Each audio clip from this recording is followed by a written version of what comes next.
I'm fascinated by the people that see things first. So you've seen this funny video. You're one of the first 10,000, say.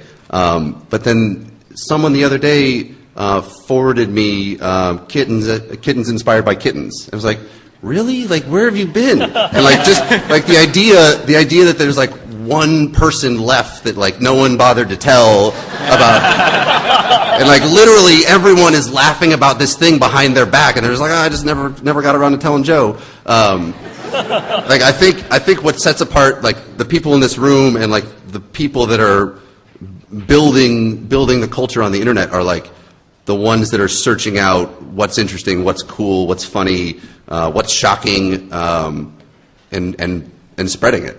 I think that's the key thing. Thanks. Moo, any comments? Well, I guess we're active. Kind of going on that, we're active participants in a space. We don't just consume. We're play. It's a two-way street for us. To follow that up, it's interesting that you say there's one person left who no one has told, and it's really easy to feel that way. Find him, bring him here. It's really easy to feel that way, especially when you're at a place like MIT where everyone's very familiar with the internet. But there's been a lot of talk at the conference and even earlier in this panel that as it becomes more mainstream, you're bringing in more and more people. And those people don't have the history, right? They didn't start off nerds necessarily. It's just that as the internet spreads, we've claimed them. And as that happens, and as we sort of attempt to breach this digital divide and bring more people of color and, girls.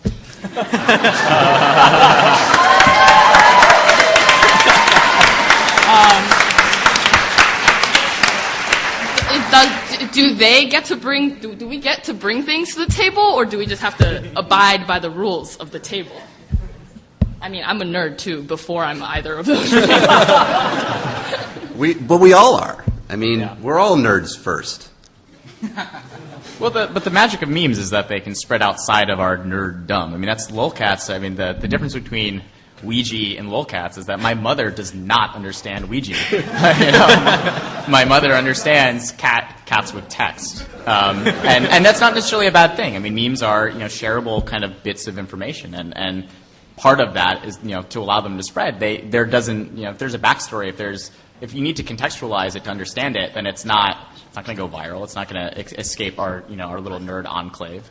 Yeah, actually, I go to a lot of conferences, especially in technology, and I'm actually no longer surprised by the number of people who do not understand that there's a separate culture forming within the internet. They're like, so what are you here? I work for this travel agency, and I'm here to find out how the internet works. And they've never heard of internet culture, of any memes or anything. What is a meme?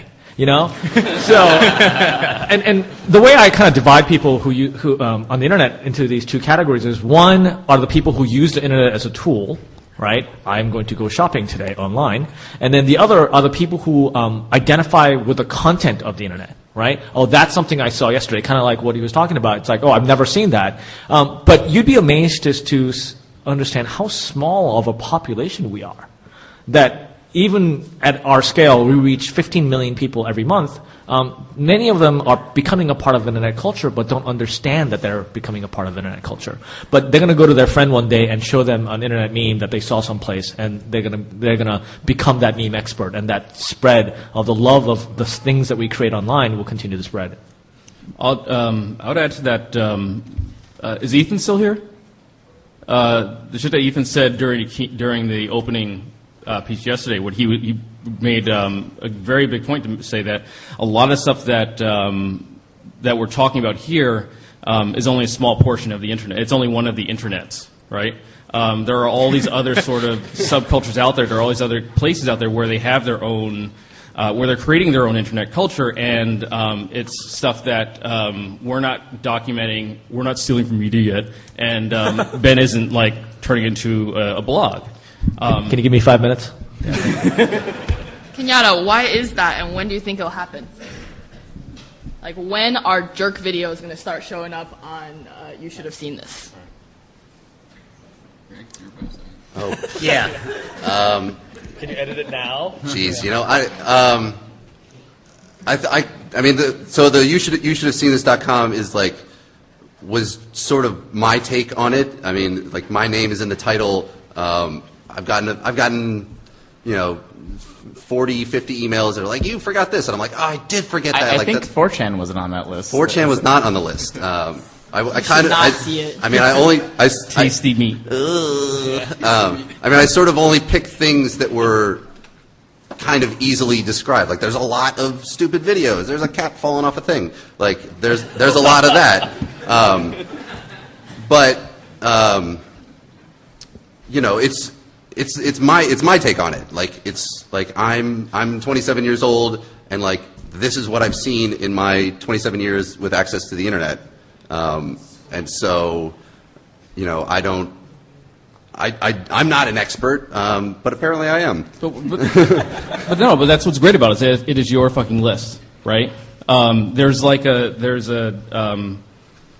There's sort of, I mean, we can call it lulz, we can call it zen, we can call it whatever the fuck we want. I don't feel like there is one, like, for example, the question about what makes internet culture, I don't think there's necessarily a set of attributes that you can say is exactly internet culture, right?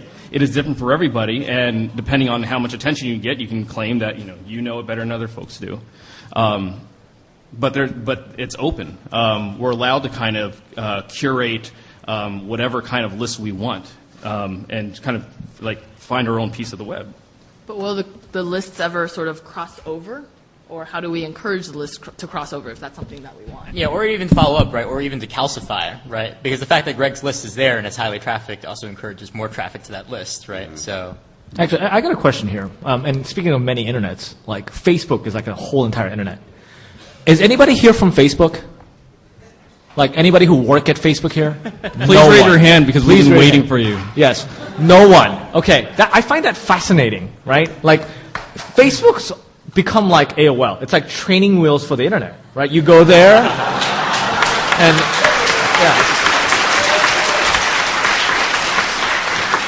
I am so going to be dead by the time I get back to the West Coast. The Facebook black helicopters. Woo, woo, woo. Okay. Mark Zuckerberg's going to pull up in his limo. So it's like, it's this safe place where they moderate everything. You can only have your friends except for privacy. I don't understand. So that kind of, Moot talked about this at TED. The anonymity portion of the internet is really important, and Facebook goes to this. If 4chan is one side of anonymity, Facebook is on the complete opposite end, right? So I was actually, after South by Southwest, I was at their offices. Oh, God. Yeah. Dun, dun, dun. I gave a talk to their engineers, and I was considered a controversial speaker because I represent the antithesis of what they do. Yeah. And so I gave them kind of a background on 4chan and, kind of what anonymous, ephemeral, not searchable, and again, the opposite of what they do. I hope I was able to kind of, I think by the end, I actually asked them to raise their hand, like who here came with negative, kind of like who here thought negatively of 4chan before coming to the room, and there were a handful of people who raised their hands, and I tried to like tease it out of them what it was that they didn't like, and because Facebook bears the brunt of a lot of attacks from 4chaners, raiding memorial pages. I think the Today Show ran a thing on they're not calling it cyberbullying anymore. They've moved on to calling it trolling. I would like to see an exploding Facebook fan page. And actually, so our April Fool's joke this year was we implemented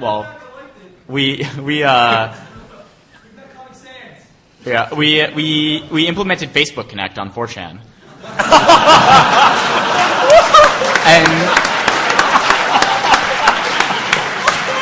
But really, it worked. And there was a 4chan app on Facebook, 4chan 2.0, and you could link it to your profile, and all of your 4chan posts would go to your wall.